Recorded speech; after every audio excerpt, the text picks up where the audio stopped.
Hello everyone, good morning. This is Mahesh Shah. Welcome to my YouTube channel. This video is for Standard 10 Social Science Chapter 3 Cultural Heritage of India Sculpture and Architecture Part 2. In last video we discussed about the ancient town planning of our country. In that we discussed about Mohenjo-daro, Harappa, Dhulavira and Lothal, as well as we understood the definition of sculpture and the architecture. Now in this video we are going to discuss about the Maurya art. This is one of the important time period of our Indian culture which formed the United India in ancient time. Before we start discussion, I would like to request to you that like the video, share the video, subscribe the channel, press the bell icon that you find new notification of different parts of the chapter. तो last video में जो हमने हमारे ancient civilisation की बात की थी, जो हमारे टाउन्स थे वो कैसे थे, that was really fantastic work done by our ancestor. It was the tremendous contribution in the field of architecture.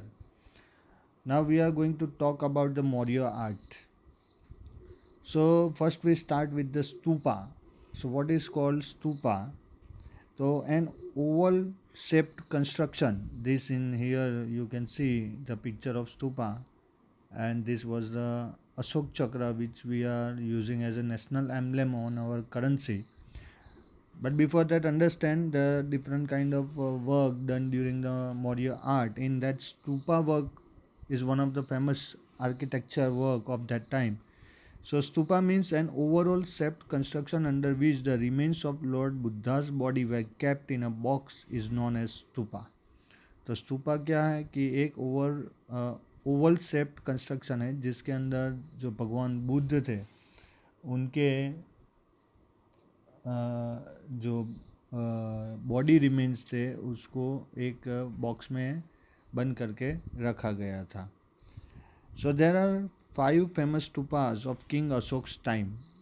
First is stupa of Sanchi, second is stupa of Sarnath, third is stupa of Bharat,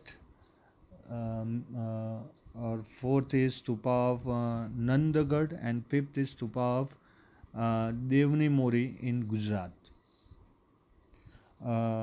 Besides chaityas viharas and maths were constructed. तो ये चैत्यस विहारास और मठ्स जो construct होते थे तो वो time पे जो भी सेंट्स जो ट्रैवल करते थे उनके रेस्ट के लिए ये कंस्ट्रक्शन होता था. जो पर्टिकुलर टाइम में जो रूलर होते थे, जो किंग्स होते थे, वो ये कंस्ट्रक्शन करवाते थे क्योंकि इन ट्रैवलिंग में उनका कोई खुद का तो घर होता नहीं था, इसलिए वो हर जगह पे ट्रैवल करते थे, लोगों को उपदेश देते थे. तो उनके लिए ऐसे कंस्ट्रक्शन होते थे जहाँ पे वो रेस्ट कर सके. The period of king Ashok was the golden period of prosperity for Buddhist religion and age of sculpture and architecture. क्योंकि अशोक ने जब अपना सब ये वॉर और ये सब छोड़ दिया तब उसने बुद्धिस्ट रिलीजन को प्रोपोगेट करने के लिए ट्रैवलिंग किया था. And that is Y Chand Ashok became संत अशोक. जो अशोक का जो नेचर था यानी एकदम वॉरियर टाइप का, एकदम क्रूअल पर्सन था, उसको लाइफ में ऐसी सीख मिली, ऐसी ऐसी उसके साथ इंसिडेंट्स हुआ कि वो पूरा उसका बिहेवियर, एटीट्यूड सब चेंज हो गया. और जो अशोक एक वॉर में हज़ारों लोगों को मार देता था, उसी अशोक ने ऐसे ऐसे मैसेज भेजे, ऐसे ऐसे मैसेज स्टोन के ऊपर लिखवाए कि उसको आज के डेट में भी सब लोग फॉलो करते हैं. Buddhist religion has gifted caves, viharas, chaityas and stupas to the field of architecture. तो यहाँ से ही ये आर्किटेक्चर, वैसे अशोक जब किंग था तभी भी उन्होंने बहुत सारा कंस्ट्रक्शन वर्क किया था, और आफ्टर बिकेम सेंट और सन्यासी, he started to build more and more constructive work. So let's start with the Sanchi Stupa. So this is the photo of Sanchi Stupa. You can see it properly. आप physically भी यहाँ पे जाके आप ये देख सकते हो। तो the Sanchi stupa was build during Maurya period. It is situated at Madhya Pradesh. The original stupa of Sanchi was made of BRICS. जो ओरिजिनल स्तूप है ये सांची का, वो ब्रिक्स से बना हुआ है। It was half in size compare to the present stupa. This Buddhist stupa is precious specimen of art of architecture. अब आप इसको ध्यान से देखें तो सोचिए कि कोई भी मशीनरी इसके पीछे यूज़ नहीं हुई, ये पूरा हाथ से बना हुआ है। अब जो ये स्तूपा होता है वो किस फॉर्म में होता है कि एक होता है उसमें हर्मिका, जो the railing around the top of the oval shaped stupa is called harmika. ये जो रेलिंग है आप इसको हर्मिका बोलेंगे। Then after another part of stupa is medhi. Elevated circular path around stupa is known as medi which is used for प्रदक्षिणा। तो इसके अंदर आप जब एंटर्स करोगे और जो रास्ता आपको मिलेगा वो मेडी है, जहाँ पे चल के आप पूरा गोल घूम सकते हो। फिर उसके बाद है प्रदक्षिणा पथ। तो ये जो रास्ते पे आप चलोगे उसको प्रदक्षिणा पथ बोलेंगे। A slightly elevated circular path around the temple or place of worship is called Pradakshina path. Pradakshina is done in such a way that place of worship is always to the right side. तो ये आपको यहाँ से right direction से ऐसे पूरा गोल उसको चक्कर मारना है। तो ये आपका एक प्रदक्षिणा कंप्लीट हुआ ऐसा बोला जाता है। एंड लास्ट इन तोरण। तो ये जो आप एंट्रेंस देख रहे हो ये वाला, तो ये तोरण होता है उसका। Toran means a gateway that is built on two high pillars with artistic horizontal beam on it. The devotees use this toran as an entrance. तो ये है तोरण। तो ये है स्तूपा ऑफ सांची। अब इसके बाद हमें बात करनी है पिलर इंस्क्रिप्शन के बारे में। तो अशोक के टाइम पे ऐसे बहुत सारे पिलर्स के ऊपर काव करके मैसेजेस छोड़े गए थे जो आज की डेट में भी अवेलेबल है। आप ये फोटोग्राफ्स में देख सकते हो, यहाँ पे आपको क्लियर दिख रहा है। ये है पिलर इंस्क्रिप्शन, जो पिलर के ऊपर लिखा गया है वो pillar inscription. Stone inscription were made from single rock. Stone inscription carved out by the religious order of Emperor Ashok are the best specimen of engraving on stone. They were polished so well that they gleamed. Such pillars were erected in Ambala, Meerut, Allahabad, Sarnath, Loria near Nandagad, Sanchi, Kashi, Patna, and Bodhivruks near Bodh Gaya.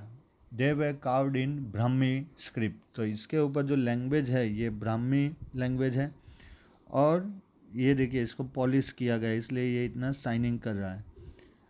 और main बात ये है कि कोई भी machine के बिना ये सब इसके ऊपर काउड हुआ है। So that is the main thing of this pillar inscription.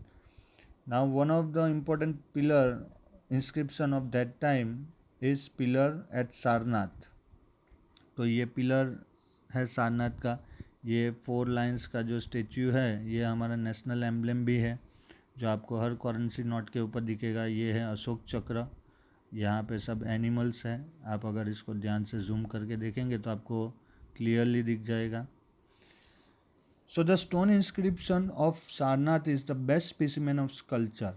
The pillar has 4 lines facing 4 direction, but एक लाइन ऑलवेज पीछे होता है। ये सर्कुलर स्टेट में है, इसलिए आप 4 लाइन्स को एक साथ में नहीं देख सकते हो। कोई भी 3 दिखेंगे और पीछे वाला नहीं दिखेगा। अगर आप पीछे जाएंगे तो आगे वाला नहीं दिखेगा, यहाँ से देखेंगे तो ये नहीं दिखेगा, और यहाँ से देखेंगे तो ये साइड वाला नहीं दिखेगा। इसलिए यहाँ पे 3 लाइन्स हमको दिखाई देते हैं पर एक्चुअली है 4 लाइन्स। ये एक मैसेज है that Samrat Ashoka watching all the direction in a common way. Sarnath preaching place of lord Buddha.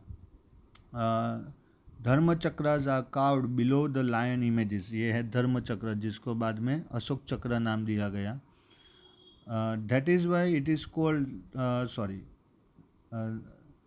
धर्म Chakra are carved below the lion images. This chakra indicates triumph of religion. इसके अंदर 24 एरोज है, नहीं 52 आई थिंक सो एरोज है, जो 52 weeks of the year indicate करते हैं। Uh, that is why it is called Dharma Chakra. Apart from this, it has sculpture of elephant, horse, and bullock. This chakra has been placed in the national flag of Republic India. तो ये हमारे national flag में भी है. Images of 4 lions have been placed as our national emblem. This is considered to be one of the best specimen of sculpture in the world because this was made without using of any kind of machines, and that makes the beauty of this kind of stone carving. अब हमें बात करनी है stone inscription की कि अशोक के time पे कौन से स्टोन इंस्क्रिप्शन हुए थे. तो ये सब स्टोन इंस्क्रिप्शन है, आप ये फ़ोटो देख सकते हैं. उसके ऊपर ये ऐसे ब्राह्मी लिपि में सब लिखा हुआ है. तो stone inscription carved by religious order of Emperor Ashoka are the best specimens of engraving on stone. Wooden art, stone sculpture, sculpting show an excellent specimen of art of architecture. Along with erections of pillars of wood and stone, beautiful arcs are engraved on the door, which stress religious behavior.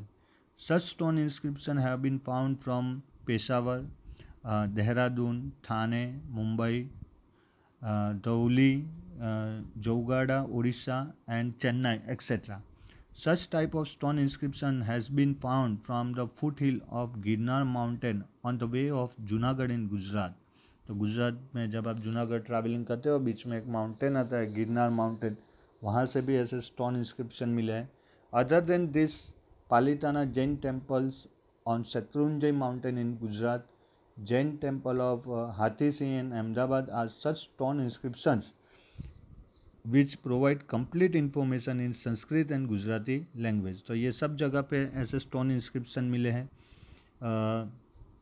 और इसके ऊपर बहुत सारे message है. वो time में क्या होता था, उनके एथिक्स क्या थे, मोरल्स क्या थे, और किस हिसाब से वो लाइफ को इम्पोर्टेंस देते थे, ये सब इसके ऊपर लिखा हुआ है. और स्टोन के ऊपर इसलिए ये सब कार्विंग कराते थे बिकॉज ये डैमेज नहीं होता था. अर्लियर टाइम पे ताड़पत्र और भोजपत्र के ऊपर ऐसा मैसेजेस हमारे लिए छोड़े जाते थे कि नेक्स्ट जनरेशन को पता चले, जैसे आज हम कंप्यूटर में सब स्टोर करते हैं वैसे. पर ताड़पत्र और भोजपत्र बेसिकली डैमेज बहुत जल्दी हो जाते थे, इंसेक्ट उसको खा जाते थे और ऐसे बहुत सारे प्रॉब्लम होते थे. जबकि स्टोन के ऊपर जो लिखा होता है वो लॉन्ग टर्म रहता है, और इसीलिए अशोक के टाइम में ऐसे बहुत सारे स्टोन इंस्क्रिप्शन क्रिएट किए गए. अब इसके बाद हमें बात करनी है Dravidian style of art of south India. तो यहाँ पे आप देख सकते हैं ये सब अलग अलग टेम्पल्स हैं. ये जो उसका विमान है, ये इसकी साउथ इंडिया के टेम्पल्स की खास बात है. वो बहुत हाइट बहुत होती थी. अगर आप तिरुपति जाओगे तो वहाँ का भी जो टेम्पल है वो बहुत बड़ा है. और ये स्तूपा है ऑफ नागार्जुना कोंडा का. तो many Buddhist stupas were built in the region near Krishna and Godavari river during the reign of Satavahana kings. तो ये सातवाहना किंग्स की स्टोरी आपको गूगल के ऊपर मिल जाएगी, आप उसको पढ़ सकते हो. बहुत ही इंटरेस्टिंग रूलर्स थे ये. They were of semi circle, oval and bell shaped. Stupa in Nagarjunakonda and Amaravati are the best specimens of Dravid style of art. तो ये एक नागार्जुना कोंडा जो वहाँ के जो स्तूपा होते थे साउथ इंडिया के, वो ऐसे बनते थे, जिसका फ़ोटो है जो टेक्स्ट बुक में नहीं है. Chola king adopted Dravida style of architecture up to the great extent. फिर चोला जो सातवाहना किंग के बाद जो चोला डायनेस्टी आई, उन्होंने भी यही फॉर्म आर्किटेक्चर का एक्सटेंड किया था. अब गुप्ता पीरियड की बात करते हैं. Gupta period is one of the golden period of Indian ancient time. During the Gupta period architecture, sculpture, painting, dancing and music flourished. Parvati temple, ये सब अलग अलग टेम्पल्स के जो नाम है उसमें से कुछ आपको यहाँ पे स्क्रीन के ऊपर दिखेंगे. Parvati temple of Jabalpur, Bhumara Shiva temple in Nagoda, अर्न्स Narsi temple in Madhya Pradesh, Gop mandir at Jamnagar, stupas, chaityas, maths, viharas, flags and pillars are the unique example of Gupta art. Gupta period is known as the golden period of art. Buddha statue at Sarnath, statue of Lord Vishnu at Mathura, statue of Mahavir Swami, caves of Udaygiri, and statue of Vishnu in the form of Varaha, etc. are the best specimens of sculpture of Gupta period. तो ये विष्णु भगवान के जो वराह अवतार का जो pose है वो एक्चुअली में 600 सेंचुरी में साउथ इंडिया में जब पुलिकेशी सोलंकी डायनेस्टीज रूल करती थी वो अपने फ्लैग के ऊपर भी इसको यूज़ करते थे. तो Gupta period is known as the golden period. वो टाइम पे बहुत सारा इन्वेंशन हुआ, हमारे कैलेंडर्स बने और बहुत सारा आर्किटेक्चर भी इंडिया में हुआ जो आई थिंक आप 8th स्टैंडर्ड में आपने ये पढ़ा ही होगा. अब हम देखते हैं केव आर्किटेक्चर. हमारे यहाँ केव आर्किटेक्चर कैसा था. तो ये सब केव्स हैं. ये कैलाश टेम्पल है इलोरा का, ये एलिफेंटा केव है, ये अजंता केव है. तो cave architecture is considered as man made place of beauty. Caves of Ajanta and Ellora at Aurangabad, Elephanta caves near Mumbai, Udayagiri and Bagh near Gwalior, Bhuvaneshwari near Odisha, Khandagiri and Nilgiri are the famous specimens of caves architecture of Gupta period. Khambalidia, Gondal in Gujarat, Dhak in Rajkot, 3 caves of Junagadh, Talaja, Sana, etc. caves are also found. The cave inscription of Ashok have been carved on the walls of 3 caves of Barbar Mountain, 16 km away from Gaya. This describes works of charity done by Ashoka. Caves of Assam and Darjeeling, Sudama cave of Bihar and cave of Sita are the well-known caves architecture. तो अजंता इलोरा की जो caves है उसके बारे में हम आगे 6th chapter का जब वीडियो बनाएंगे तब बात करेंगे. पर ये जितने भी प्लेसेस हैं आप नेट के ऊपर उसको सर्च कर सकते हो, फोटोज़ देख सकते हो. अब यहाँ पे जो गुजरात की जो केव्स की बात की है उसके बारे में हम बात करते हैं. तो पहले जूनागढ़ की केव्स की बात करते हैं. There are 3 groups of caves in Junagadh. तो जैसे 3 अलग अलग फॉर्म में जूनागढ़ की केव थी. फर्स्ट जो ग्रुप है वो ग्रुप ऑफ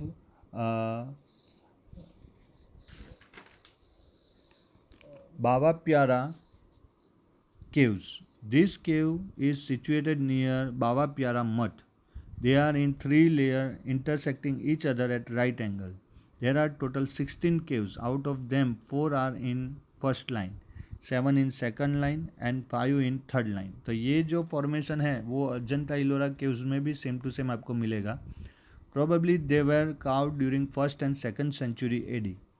फिर सेकंड जो ग्रुप है दे आर डबल स्टोर्ड, यानी 2 फ्लोर की जो होती थी वैसी होती थी इस तरह की. ये फर्स्ट वाली जो है शायद वैसी है. On seeing their remains one can that they might have been carved during the end of 2nd century and the beginning of 4th century. And caves of Khapra and Kedia, caves of Kund. On seeing the remain it can be said that they were floored caves. इस तरह से उनमें floor होते थे. ये वाली जो आप है वो it might have been carved in the 3rd century. There are 20 pillar and they are in ruins now. तो उसके अंदर ऐसे 20 पिलर्स होते थे और अब ये जब इतना पुराना है 1700 या 1800 ईयर्स ओल्ड, तो अभी ये पूरा डैमेज होने आया है. It is our moral responsibility to take care about all this kind of ancient monuments. This shows our intelligence and our culture. अब जो बात करते हैं वो हम बात करते हैं caves of Khambhalida. It is discovered in 1959 AD. They are situated at Khambhalida near Gondal, 70 km from Rajkot. 3 of them are remarkable. Chaitya Guru with stupa is situated in the middle cave. Figure of Buddhist tawas and statues of devotees are standing on both the side of entrance part supported by trees and they are of 2nd or 3rd century. तो आप यहाँ पे देख सकते हो कि Buddhist statue है और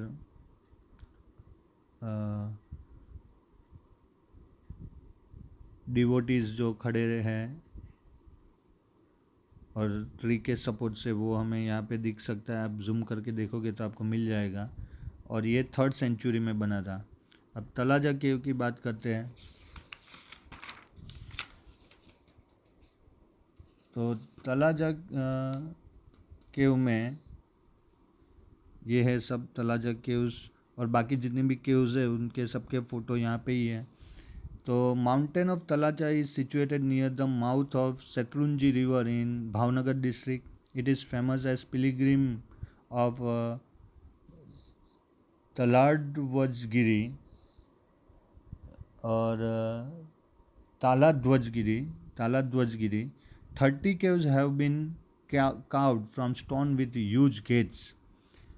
Ibal Mandap, Sabhakhand and Chaitya Guru are the best example of sculpture. तो ये जो caves आप देख रहे हो ये सब तलाजा केव है। ये तीन जो फोटोग्राफ्स आप देख रहे हो, इसमें 30 केव्स थी अलग अलग, और बहुत सारे रूम्स भी थे, जैसे चैत्य गुरु और सभा मंडप।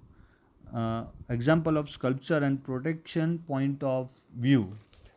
केव architecture of Buddhist religion belong to the 3rd century. तो ये जो तलाजा केव वाला है वो 3rd सेंचुरी में बना था। उसके बाद ये सना केव है, आप देख सकते हैं यहाँ पे।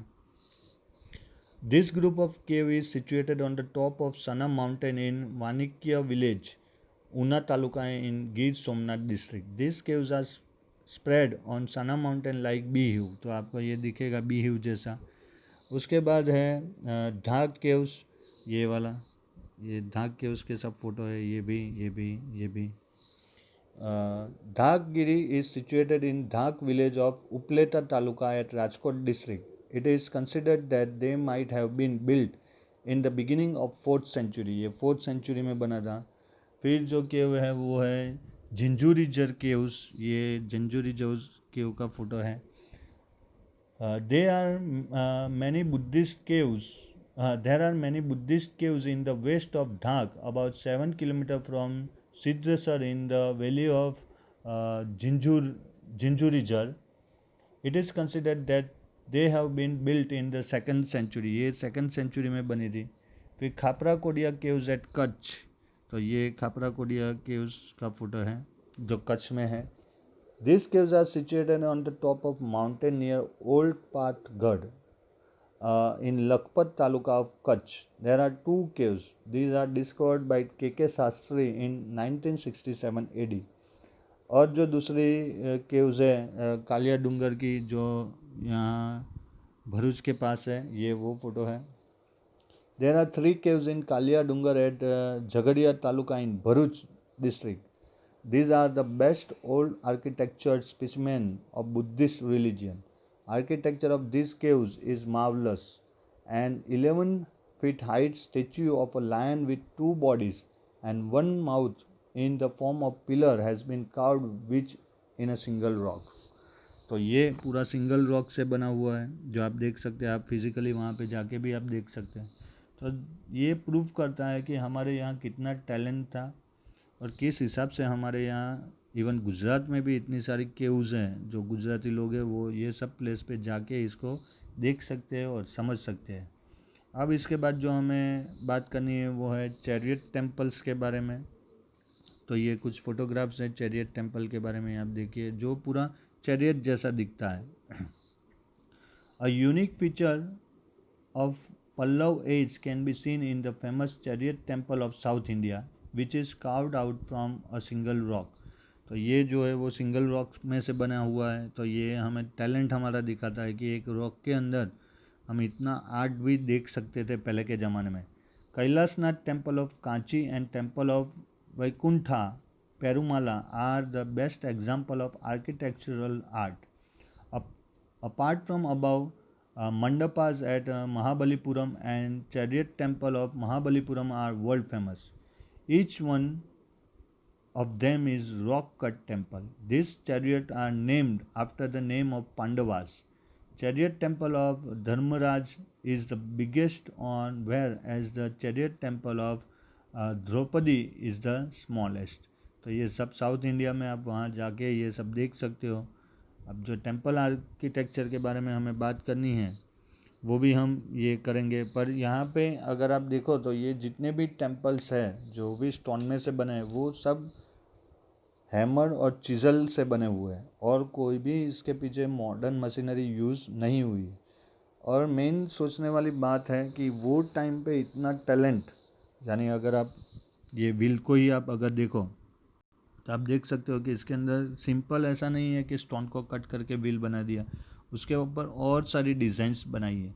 छोटी से छोटी डिज़ाइंस आप इसके अंदर देख सकते हो। आप ये जूम करके देखोगे तो आपको पता चलेगा कि किस हिसाब से ये पिक्चर जो है आप नेट के ऊपर सर्च करोगे तो आपको मिल जाएगा कि किस हिसाब से इन्होंने वो टाइम पे ये इतना हार्ड वर्क किया होगा। और सोचने वाली बात ये है कि इसके पीछे कितना एक्सपेंस हुआ होगा और कितना टाइम स्पेंड हुआ होगा और इतने सारे स्टोन्स ढूंढना और फिर वो जगह पे रहने के लिए जो लेबर्स थे उनके लिए रहने के लिए प्लेसेस बनाना, उनके फूड और एकोमोडेशन की तैयारी करना, तो कितना एक्सपेंस होता होगा।